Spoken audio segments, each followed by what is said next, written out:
I learn how to think quickly and a lot of the strategies that sometimes you have to implement when you're playing in order to win the game, because obviously that's the whole idea of playing video games, is because you want to win.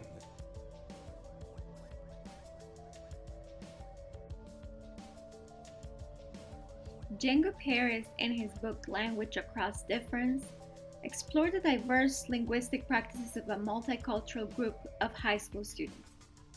In his research, he finds what he calls identity texts, which are texts embedded in clothes, tattoos, or accessories that show representations of these youth's multiple identities. He closely observes a backpack from one of the students, Ella. Her backpack displays a Superman logo to which she superimposes elements of her identity, such as words in Samoan and the inscription of the word Superwoman.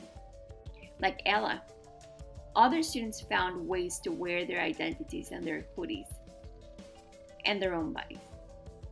At a glance, these texts might look like another thing these young people do to express themselves. However, a more trained and responsive educator sees beyond the Superman logo with Samoan words and tries to crack the code. Tries to identify the literacy practices embedded and help students to make connections between their practices and others that have been present throughout history, such as graffiti. Something similar can be done with video games. It's a matter of cracking the genre, finding the literacy practices and thinking skills embedded in the games, and create meaningful connections to expand learning.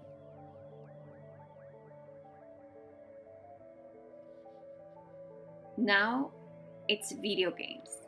Tomorrow, there will be a no practice, but the work remains the same. We will need to crack the genre.